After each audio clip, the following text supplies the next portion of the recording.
नमस्कार, आप देख रहे हैं पहाड़ टीवी और मैं हूं नवल खाली। आज रूस और यूक्रेन युद्ध का 6वां दिन है और आज लगातार यूक्रेन में अफरा तफरी मची हुई है। रसिया की जो सेना है धीरे धीरे राजधानी कीव की तरफ बढ़ रही है और क्या ताजा हालात इस वक्त जो है यूक्रेन में हैं, इन सारे विषयों पर हम लोग चर्चा करेंगे।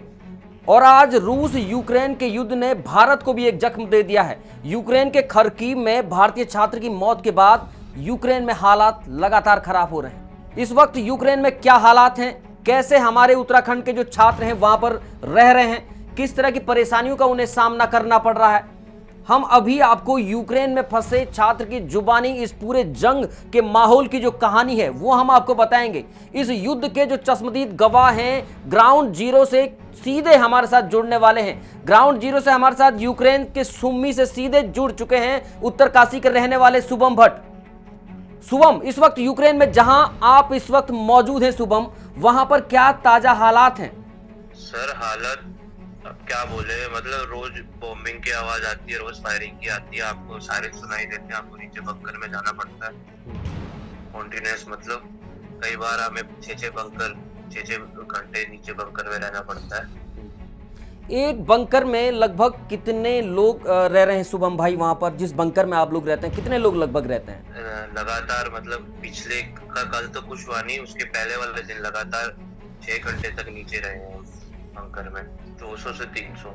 शुभम भाई, एक चीज की बहुत बड़ी परेशानी लगातार जो सुनने में आ रहा है कि खाने पीने की इस वक्त वहां पर क्या व्यवस्था है, किस तरह से आप लोगों का खाना पीना हो रहा है? पहले तो ठीक थी, मतलब जब जिस दिन हुआ था उस दिन तो हमने सामान लिया था, बाकी हम कल गए थे तो, लेकिन वहाँ पे कुछ है नहीं स्टोर में ना, दूध है ना कुछ है, बस एक आदमी को 2 पैकेट से ज्यादा उठाने की वो नहीं है परमिशन। शुभम भाई, आज एक बड़ा जख्म जो है इस युद्ध के दौरान भारत को भी मिला है। हमने अपने देश के एक युवा को इस युद्ध में खो दिया है और कर्नाटक का रहने वाला नवीन इस युद्ध का शिकार हो गया है, उसकी मौत हो गई है। शुभम भाई, इस माहौल में इस वक्त जो है यूक्रेन में किस तरह का माहौल है इस वक्त? सर डरा हुए हैं काफी, क्योंकि वो हम नहीं था, इंडियन स्टूडेंट था, यहीं पे खारकीव है 3 घंटे की दूरी पे से, जो भी हुआ बुरा ही हुआ। लेकिन शुभम भाई, क्या कोई एडवाइजरी इस बीच जारी की गई थी कि बाहर ना निकलें? इस संबंध में कोई एडवाइजरी जारी की गई थी? एडवाइजरी जारी थी कि आप कहीं मत निकलो, क्योंकि वहाँ पे शूटर साइट का ऑर्डर है, क्योंकि यूक्रेनियन वाले भी और रशिया वाले भी दोनों शूटर साइट कर रहे हैं। क्या शुभम भाई, क्या आप अभी जहाँ पर हैं क्या वो बंकर है? क्या अभी बंकर के अंदर आप हैं? नहीं सर, मैं अभी रूम में हूँ अपने, क्योंकि अभी कुछ नहीं हुआ, तो मैं अभी खाना वगैरह खा के, अगर हम तैयारी बैठे रहते हैं, जैसे साइरन बजे हमारी यूनिवर्सिटी की तरफ से हमें कोई एडवाइजरी आए तो हम नीचे जाए। अच्छा शुभम भाई, क्या खाना जो है आप लोगों को प्रॉपर मिल रहा है? ना कि अभी तो है सर, लेकिन जैसे जैसे हालत बढ़ रही है वैसे तो फिर हो गई ना, क्योंकि स्टोर्स खाली हो रहे हैं अब, तो जब सप्लाई लाइन कट हो जाएगी तो फिर हो गई। ठीक है शुभम, अपना ख्याल रखिएगा, क्योंकि शुभम को इसके बाद जो है बंकर में जाना है, क्योंकि लगातार सायरन बज रहे हैं और रसिया ने यूक्रेन पर हमला तेज कर दिया है। इस वजह से लगातार सायरन बज रहे हैं और अभी शुभम को अपने बंकर में वापस जाना है, लगातार सायरन बज रहे हैं। अब हमारे साथ जो है हमारी ग्राउंड जीरो जो रिपोर्टर हैं विनीता आर कुमार, ऋषिकेश से हमारे साथ जुड़ रही हैं, जहां ऋषिकेश की रहने वाली जो जिया बलूनी है, उस जिया बलूनी से उन्होंने बात की जो इस वक्त यूक्रेन में फंसी हुई है। अब सेवा करूंगी जो भी परिस्थिति थी, लेकिन अब शायद परिस्थितियां बिगड़ रही हैं, तो मतलब क्या चल रहा है वहाँ पे अगर हम जानना चाहें तो? मैम, ज़्यादातर हमें बस बॉम्ब्स की आवाज़ आती है और गन फाइटिंग हो रही होती है आर्मी के बीच, उसकी आवाज़ें आती हैं। तो जब सायरन बजता है तो हम सब बंकर्स में चले जाते हैं। कल रात को ऐसा नहीं हुआ, मोस्टली रात को होता है। कल रात को थोड़ा ठीक था माहौल, तो हम सब अपने कमरे में ही थे कल रात को। तो फिर क्या हुआ? बस आज भी उम्मीद करते हैं आज कुछ ना ही हो। वैसे आप कहाँ पर हो इस समय? मैं सुमी रीजन में हूँ, रशिया बॉर्डर के पास पड़ता है। कब पहुँचे आप लोग यहाँ पर? मैं यहीं पे पढ़ती हूँ। अच्छा, आप यहीं पे पढ़ते हैं। तो ये रशिया बॉर्डर के पास में है, तो यहाँ पर भी मतलब बमबारी हो रही है? हाँ जी। अब ज़्यादा हो रहा है? खाने वगैरह की स्थिति क्या है आप लोगों की?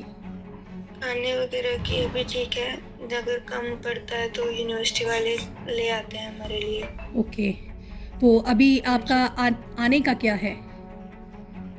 आने का बस यही है कि बोल तो रहे हैं कि ट्राई कर रहे हैं कि हमें रशिया बॉर्डर से निकाला जाए। तो क्या लग रहा है कब तक संभव है ये सब? कोई आइडिया नहीं कोई है। आइडिया? डर मुश्किल लगता है क्योंकि जैसे सिचुएशन है, लग तो मुश्किल रहा है पर नामुमकिन नहीं है। बिल्कुल, यही पॉजिटिविटी है और यही मुस्कुराहट है जो आपके फेस पे रहनी चाहिए, ठीक है? और इसको कम मत होने देना, क्योंकि हम लोग भारतीय हैं और भारतीय हर परिस्थिति में उम्मीद नहीं छोड़ता है, ठीक है? हाँ जी। हाँ, ओके। वहीं जिया बलूनी की जो बुआ हैं सरोज डिमरी, वीडियो कॉल के जरिए विदेश में फंसी जो है भतीजी में लगातार हिम्मत भरने का काम कर रही हैं, लगातार हिम्मत भर रही हैं, अपनी भतीजी को लगातार जो है वीडियो कॉल कर रही हैं। भेज दिया है और आप चिंता मत करना, बच्चा अब हमको पता चल गया कहाँ बच्चे हैं। ठीक है ना बच्चा? परिस्थिति कैसी है वहाँ? हाँ, ठीक जिया है। टेक केयर बेबी, परेशान नहीं होना, ठीक है? ध्यान रखना अपना। परेशान नहीं होना, परेशान See you मत होना soon. बच्चे। हो जाएगा सब ठीक। हाँ, अरे मेरा बच्चा Strong है यार, तो पता क्या मुख्यमंत्री जी क्या करते, अरे जैसे बुआ बहादुर है ऐसे बुआ की भतीजी भी Strong है बहादुर तो है। यार, चलता मेरे रहता है। बच्चा ऐसे एंजॉय करो यार, मैंने कहा ना तुझे सब ठीक होगा। एंजॉय करो, देख। हाँ, वो हम भी बेटा तेरे सहारे हैं, हर समय तो लगता है तो हमारे पास है।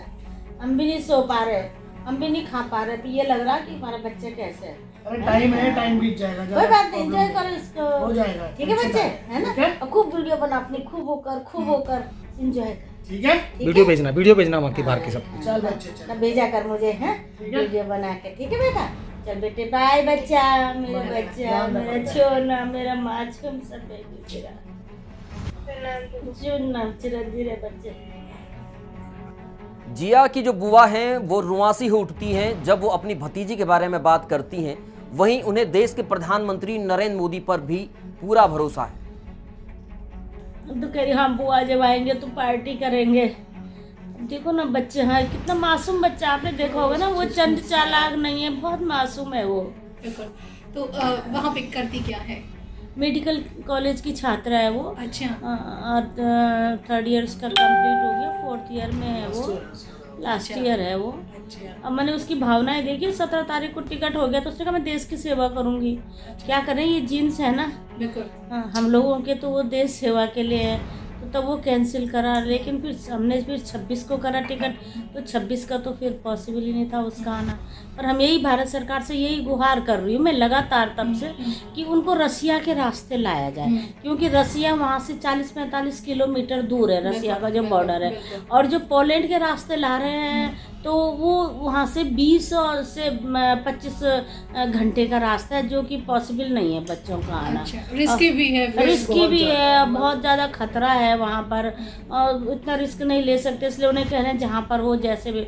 हाँ, इतना मैं बहुत धन्यवाद देना चाहूँगी भारत सरकार का कि मैंने कल ट्वीट किया माननीय प्रधानमंत्री जी को, और आधे घंटे के अंदर मुझे भी फ़ोन आ गया और मुझे ये बोला गया कि बच्चे को फॉर्म भेज दिया हमने, ऑनलाइन बच्चा फॉर्म भर के भेज देगा और आप चिंता मत करो, आपका बच्चा बिल्कुल सुरक्षित लेके आएंगे आपके पास। और बच्चे को उसी समय फॉर्म भेज दिया उन्होंने ऑनलाइन। तो ये बहुत बड़ी बात है कि हमारे मोदी जी ने इतने जल्दी से आधे घंटे में सब कुछ कर लिया। पता तो चला सरकार को कि हमारे बच्चे वहाँ पर है। बिल्कुल। नमस्ते, मैं विनीता कुमार, आप मेरे साथ देख रहे हैं उत्तराखंड का नंबर 1 डिजिटल चैनल पहाड़ टीवी। हमारे साथ मौजूद हैं सरोज डिमरी जी, जिनकी बेटी जिया बलूनी इस समय यूक्रेन में हैं और जिन्होंने पहले तो वहाँ पे मेडिकल की पढ़ाई कर रही हैं, जिन्होंने पहले तो देश सेवा की बात करी थी, लेकिन अब हालात क्योंकि बहुत बिगड़ते जा रहे हैं और उनके आने की प्रक्रिया शुरू हो गई है। हम पूरी बात जानेंगे सरोज डिमरी जी से। डिमरी जी, हमें ये बताइए कि क्या परिस्थितियाँ थी जिसमें पहले तो जिया ने आने से मना कर दिया था और अब क्या हो रहा है? जिया बलूनी मेरी भतीजी है, मेरे छोटे भाई की बेटी है। वो मेडिकल की पढ़ाई कर रही है वहाँ पे। हमने 17 तारीख को उसका टिकट कर दिया था उसके पापा ने, लेकिन उसने कहा कि मेरा एक एग्ज़ाम भी है और मैं देश की सेवा करूँगी, मैं ऐसे देश को छोड़ के नहीं जा सकती हूँ। लेकिन अब स्थिति बहुत ज़्यादा बिगड़ गई है। इतना अंदेशा उसे भी नहीं था कि दिन प्रतिदिन स्थिति बिगड़ जाएगी। लेकिन हम भारत सरकार से चाह रहे हैं कि रसिया के रास्ते हमारे बच्चों को लेके आया जाए वहाँ से। और सरकार मुझे लग रहा है कि कोशिश कर रही है। हमारे माननीय प्रधानमंत्री जी कोशिश कर रहे हैं, अजीत डोभाल जी कोशिश कर रहे हैं। हमारी भारत सरकार ने 4 मंत्री वहाँ पर भेज दिए और आशा है हमें कि हमारे बच्चे सुरक्षित वापस आ जाएंगे। जिस तरह से सरोज जी, मैं एक और बात पूछना चाहूँगी। जिस तरह से सोशल मीडिया पे चल रहा है, कुछ बच्चे कह रहे हैं कि मजाक उड़ा रहे हैं भारत सरकार का, या कुछ कह रहे हैं कि बहुत ज़्यादा पैसे ले लिए, बहुत सारी तरह की चल रही है। ऐसी परिस्थितियों में क्या लगता है आपको, क्या होना चाहिए? विनीता जी, मैं तो कह रही हूँ कि मैंने जब ट्वीट किया पीएमओ में कि सारी डिटेल भेजी कि बच्चे कहाँ पर हैं, क्या है, सब कुछ, आधे घंटे से पहले मुझे वहाँ से कॉल भी आ गई है और मेरी भतीजी को वहाँ से फॉर्म भी भेज दिया गया है मेरी जो मैंने ट्वीट करी थी उसके साथ में। तो सरकार इतनी एक्टिव हो रखी है, तो मैं नहीं कह सकती। सरकार बिल्कुल पॉजिटिव है हमारे बच्चों को लाने के लिए, और ये तो भारत सरकार का भविष्य है जो वहाँ पर बच्चे हैं। और हमें पूरा विश्वास है, पूरे परिवार को विश्वास है। उसके मम्मी पापा चंडीगढ़ में हैं और उनको भी पूरा विश्वास है मोदी जी पे कि हमारे बच्चे सुरक्षित हमारे पास पहुंचाएंगे रसिया के रास्ते। बिल्कुल। तो आप हमारे साथ सरोज जी के बेटे मौजूद हैं जो जिया से ऑनलाइन बात कर रहे हैं और उनसे जानना चाहेंगे क्या स्थिति है, वो बताएंगे। हम आपसे जानना चाहेंगे क्या स्थिति है जिया से आपकी बात हो रही है, डेली बात हो रही है, लेकिन जो सिचुएशन है वो बहुत अच्छी नहीं है। मतलब खाने पीने की भी समस्या बड़ी मुश्किल से वो कवर अप कर पा रहे हैं। यूनिवर्सिटी अभी सपोर्ट तो कर रही है, लेकिन बस हम तो ये चाहते हैं कि वो चाहे रशिया रहे या वो उधर है, कम से कम कहीं सेफ़ आ जाए। भाई हो सकता है ट्रैवलिंग अभी बंद कर रखी हो, 1 महीने बाद भी आए, कम से कम बच्चा सेफ़ रहे जहाँ भी रहे। हम ये नहीं कहते कि इंडिया आ जाए, कम से कम गवर्नमेंट को थोड़ा सा रशिया से ये बोलना चाहिए कि जहाँ जहाँ हमारे बच्चे हैं, जो लोकेशन उनको हो चुकी है क्लियर, ट्रैक हो रही है, कम से कम उनको एवोकेट करके आप एक साइड लेके आ जाए। कम से कम ये कर दें तो बहुत है। जिया के फेस पे तनाव दिखाई दे रहा है। तनाव दिख रहा है, लेकिन ये है कि स्ट्रॉन्ग बच्ची है, बाहर जा रखी है, तो अब उसको भी पता है कि अब ये सिचुएशन रोके नहीं हो सकती, ये स्ट्रॉन्ग खड़े होकर ही हो सकती है। 300 बच्चे हैं, अब वो हम भी किसी तरह उसे हंसाने की कोशिश करते हैं, लेकिन हमें भी लगता है कि मन ही मन तो दिक्कत तो है ही। यूक्रेन में लगातार हालात बिगड़ रहे हैं, वहीं भारत सरकार भी अपने लोगों को वापस लाने की पुरजोर कोशिश कर रही है। साथ ही यूक्रेन के कई इलाकों में फंसे छात्रों के सामने खाने पीने की लगातार समस्या हो रही है। आपको बता दें कि जो है रसिया ने यूक्रेन पर हमले तेज कर दिए हैं और राजधानी कीव की तरफ लगातार जो है रूस की सेना जो है बढ़ रही है। अफरा तफरी का लगातार माहौल है और एक त्रासदी, युद्ध की जो त्रासदी है वो यहाँ देखने को मिल रही है। हालांकि भारत सरकार का दावा है कि जल्द से जल्द जो है सबको सुरक्षित वापस लाया जाएगा, लेकिन आज हुए हमले में भारतीय छात्र की मौत के बाद यूक्रेन में फंसे छात्र खासे डरे हुए हैं। वहीं परिजनों की भी बढ़ती चिंता लाजमी है। पहाड़ टीवी लगातार आपको यूं ही अपडेट देता रहेगा। देखते रहिए पहाड़ टीवी। तब तक के लिए नमस्कार।